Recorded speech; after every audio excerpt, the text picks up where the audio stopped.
బంగారు పండ్లు అనేటువంటి అనుదిన వర్తమాన కార్యక్రమం చూస్తున్న మీ అందరికీ ప్రభువైన యేసుక్రీస్తు వారి శ్రేష్టమైన నామంలో వందనాలు శుభములు తెలియజేసుకుంటూ ఉన్నాను. ఈరోజు మన ధ్యాన అంశము బేయేర్ లహోయి రోయి అనేటువంటి అంశాన్ని ధ్యానం చేస్తూ ఉన్నాం. ఈ మాట మనకి ఎక్కడ దొరుకుతుందంటే ఆదికాండంలో 16వ అధ్యాయము 13వ వచనాన్ని మీరు చూస్తే హాగరు అనేటువంటి ఒక స్త్రీ మనకు కనిపిస్తుంది.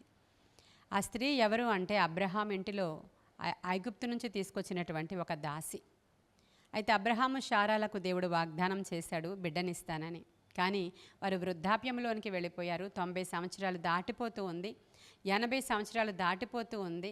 ఈ సందర్భంలో శారా అంటుంది, అయ్యా మనకి వృద్ధాప్యం వచ్చేసింది, వయసు ఉడిగిపోయింది, స్త్రీ ధర్మం కూడా నిలిచిపోయింది.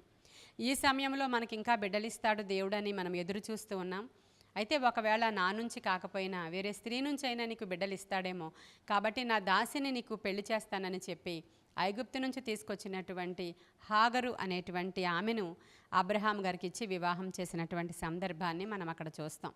అయితే వివాహం జరిగించిన తర్వాత ఆమె యవ్వనస్తురాలు కాబట్టి ఆమె వెంటనే కన్సీవ్ అయింది. ఆమె గర్భవతినని తెలిసిన తరువాత యజమానురాలు ఆమె దృష్టికి నీచముగా కనిపించిందంట.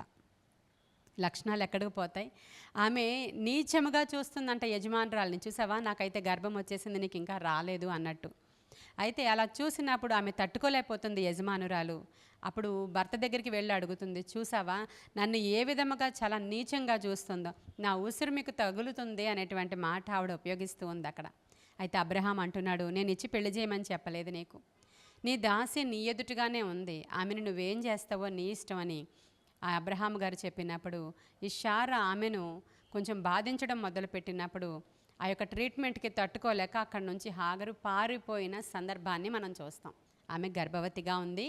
ఆ స్థలములో నుంచి అరణ్యములోనికి పారిపోయింది. ఆమె పారిపోయినప్పుడు ఒక ప్లేస్లో ఆగుతుంది. అక్కడ ఒక బావి ఉంది. ఆ యొక్క బావి దగ్గర ఆగినప్పుడు ఒక దూత వచ్చి ఆమెతో మాట్లాడుచున్న సందర్భాన్ని మీరు చూస్తారు. దూత వచ్చి అడుగుచున్నాడు. ఏమని అడుగుచున్నాడు అంటే, ఆయన శారా దాసివైన హాగరు, నీవు ఎక్కడి నుంచి వస్తున్నావు, ఎక్కడికి వెళుతున్నావు అని అడుగుతున్నాడు.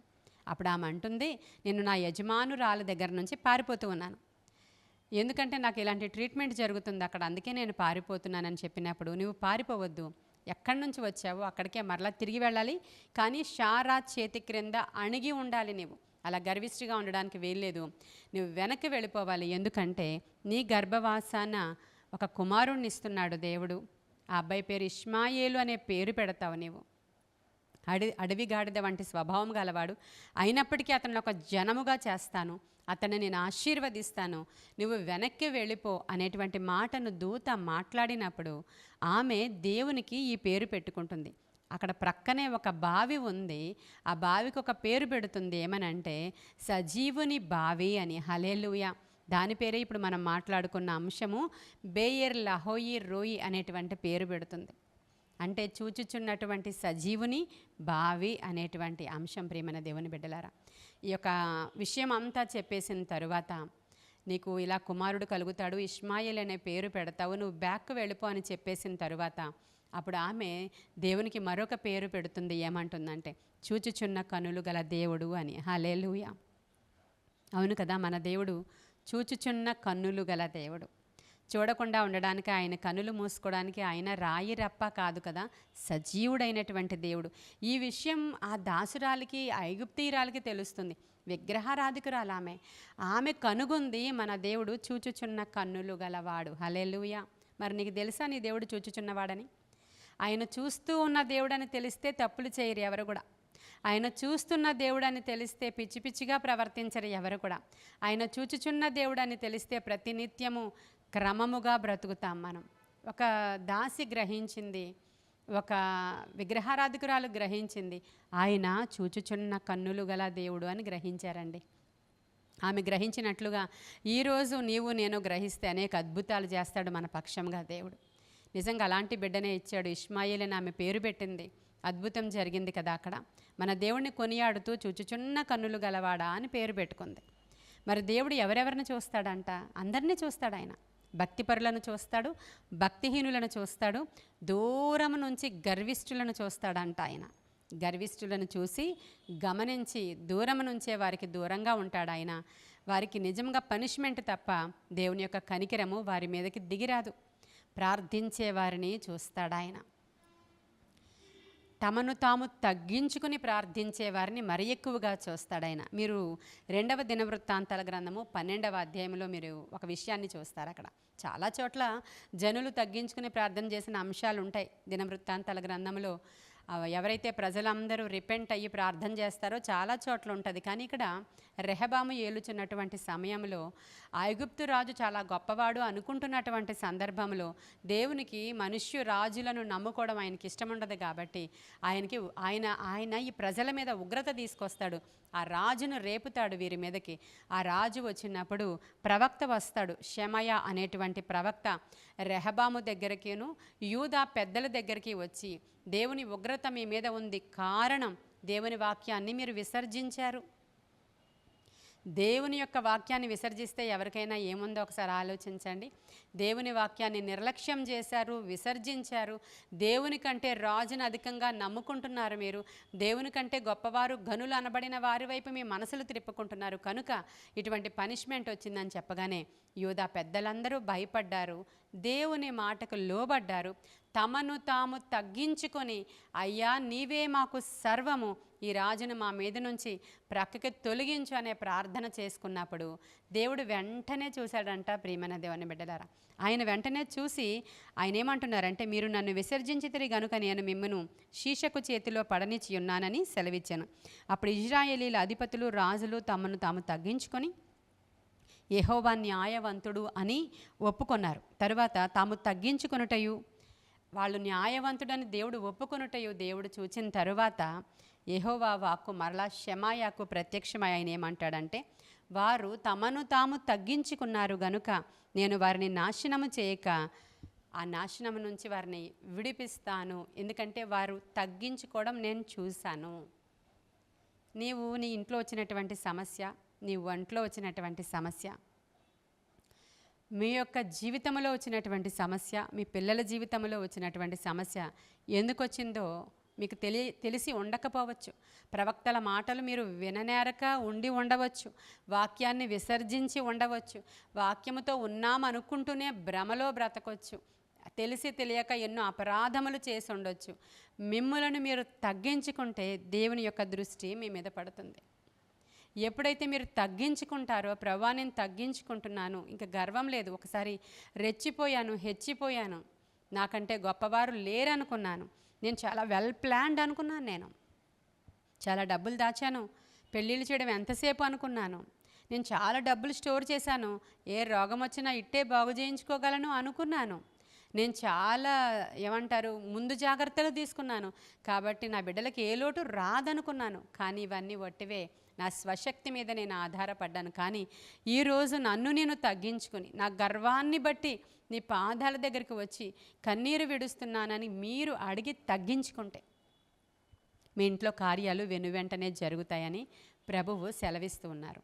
అంటే అంతమందికి ఒకటే రెమెడీ కాదు. కొన్ని సందర్భాలలో కార్యాలు జరగకుండా ఉండడానికి కేవలము మన గర్వము కారణమని బైబిల్ సెలవిస్తూ ఉంది. కేవలము మన యొక్క అవిధేయత కారణమని బైబిల్ సెలవిస్తూ ఉంది. దేవుని కంటే మరి ఎక్కువగా దేనినో భావించాము, అప్పుడు మనకి ఇటువంటి శ్రమలు వస్తాయని బైబిల్ సెలవిస్తూ ఉంది. కాబట్టి ఈరోజు మనం రెక్టిఫై చేసుకోవాలి. అయ్యా మా కన్నీరు నీవు చూస్తున్నావని అడగాలి. హన్నా అనే స్త్రీ కన్నీరు కార్చుట దేవుడు చూశారంట. ఆదికాండంలోనే మీరు 29వ అధ్యాయంలో చూస్తే లేయా అనేటువంటి ఒక స్త్రీ ఉంటుంది. పాపం ఆమె ప్రమేయం లేకుండానే ఆమెకు వివాహం జరిగింది. భర్త విపరీతంగా ద్వేషిస్తున్నాడు. కారణం అతడు ఆమెను ప్రేమించలేదు. ప్రేమించిన దానిని కాకుండా వేరే దానినిచ్చి వివాహం చేశారు యాకోబుకి. ఆమె ప్రమేయం లేకుండా భార్యగా వచ్చి చేరింది. పైగా ఆమె జబ్బు కండ్లు గలది అని రాయబడి ఉంది. అంటే ఆ సుందరవతి కాదు, ఆమె సుందరంగా లేదు. భర్త ప్రేమించడానికి అవసరమైన ఏ క్వాలిటీ ఆమెలో లేదు. కాబట్టి ఆమె చాలా ద్వేషించబడింది భర్త చేత. లేయా ద్వేషించబడుట చూచినప్పుడు యెహోవా లేయా గర్భాన్ని తెరచెను అని రాయబడి ఉంది. ప్రియమైన దేవుని బిడ్డలారా, భర్త ధర్మం భర్త నిర్వర్తించాలి కాబట్టి అతను ఆమెతో కాపురం చేస్తున్నాడు, కానీ ద్వేషిస్తూ ఉన్నాడు. కాబట్టి ఆమె ద్వేషించబడుట దేవుడు చూసి ఆమె గర్భాన్ని తెరిచి చక్కని కుమారులను అనుగ్రహించినప్పుడు ఆమె నేను దేవుణ్ణి స్తుతిస్తాను అని చెప్పి తన బిడ్డలలో ఒక బిడ్డకి యూదా అనేటువంటి పేరు పెడుతుంది. నా భర్త నన్ను హత్తుకొని ఉంటాడని ఒక పేరు పెడుతుంది. నా భర్త నన్ను ఖచ్చితంగా ప్రేమిస్తాడని ఒక పేరు పెడుతుంది. నా భర్త మీద కాదు కానీ నేను దేవుణ్ణే స్తుతిస్తానని యూదా అనేటువంటి పేరు పెట్టుకుంది. ఇప్పుడు ఇజ్రాయేలీల అన్ని గోత్రకర్తలకి ఆవిడ తల్లి. ప్రియమైన దేవుని బిడ్డలారా, ద్వేషించబడిన వారు, వెలివేయబడిన వారిని మూలకు తలరాయి చేసేస్తారు దేవుడు. అద్భుతం కదా. ఈరోజు ఒకవేళ నీవు ద్వేషించబడుతున్నావేమో, ఎవరైనా నిన్ను అసహ్యించుకుంటున్నారేమో, నీ దగ్గర ఏమీ లేదని నీవు ద్వేషానికి గురయ్యావేమో, ఒకవేళ అందం లేదు, ఆస్తి లేదు, చదువు లేదు, ఏది లేదో నీవు మనుషుల చేత ద్వేషించబడుతూ ఉన్నట్లయితే నీకు ఒక శుభవార్త. దేవుడు నిన్ను చూస్తున్నాడు ఈరోజు. హల్లెలూయా. కాబట్టి దేవుడు చూస్తే ఇంకా ఏదండి కొదువు ఉంటుంది మనకి. ఎంత గొప్ప స్థానంలో లేయని నిలవబెట్టాడో ఈరోజు అంతకంటే గొప్పగా నిన్ను ఆశీర్వదించడానికి ఆయన ఇష్టపడుతున్నాడు. ఎప్పుడో జరుగుతుందేమో అనుకోవద్దు, ఆయన అద్భుతం చేస్తాడు నీవు గనుక ఆయన తట్టు తిరిగితే. కాబట్టి ఆయన ఈరోజు మన పక్షముగా బేయర్ లహోయి రోయి అని పేరు పెట్టుకున్నటువంటి ఆ నామాన్ని బట్టి, ఎల్ రోయి అనేటువంటి నామాన్ని బట్టి ఈరోజు మన పక్షముగా ఆయన పనిచేస్తూ ఉన్నాడు. దేవుని పక్షముగా మనల్ని తగ్గించుకొని దేవుని దగ్గరికి వెళ్ళి, ప్రభువా నా వైపు నీవు చూచుచున్న దేవుడవని నీవు ప్రార్థన చేస్తే తప్పక ఆయన కన్నులు, ఆయన కనుదృష్టి నీ మీద నిలబడతాయి. కాబట్టి ఈరోజు నేను చెప్పినటువంటి ఈ 3 అంశాల్లో దేనికి సంబంధించిన దానవో, అటువంటి సమస్య ఎవరింట్లో ఏముందో దాన్ని రెక్టిఫై చేసుకొని దేవుని వైపు మీరు చూస్తే ఆయన సమస్తము చేయుటకు సమర్థుడు. కాబట్టి ఈ విధమైనటువంటి కార్యాలు మీ గృహాల్లో జరగాలని, మీరిట్టి ప్రార్థన చేసి దేవుని దగ్గర నుంచి మేలు పొందుకోవాలని ఈ కొన్ని మాటలు దేవుడు మన వెనుకడిలో దీవించునుగాక. ఆమేన్. మహాపరిశుద్ధుడైన తండ్రి, మహోన్నతుడైన దేవానికి వందనాలయ. బిడ్డల్ని మీరు దృష్టించండి, ఆత్మశక్తితో నింపండి. నేను వాక్యము మాట్లాడుచుండగానే నాయన వారి అవసరతలు గ్రహించడానికి, దేవుని యొక్క ఉద్దేశాలు గ్రహించడానికి, దేవుని తట్టు వారి హృదయాలు త్రిప్పబడ్డానికి, దేవుని మాటలకు లోబడ్డానికి వారికి సహాయం చేసి నడిపించమని నీ కృపలో వాళ్ళని జ్ఞాపకం చేసుకున్న విధానం కొరకు వందనాలు తెలియచేసుకుంటూ యేసయ్య శ్రేష్ఠ నామంలో వినుచున్న ప్రతి బిడ్డను దీవించి ఆశీర్వదించమని, వారికి ఉన్నటువంటి ప్రతి విధమైన బంధకాలు త్రెంచివేయమని, ఈ దిన దీవెనలతో నింపమని యేసయ్య నామంలో అడుగుచున్నాము తండ్రి. ఆమెన్. God bless you.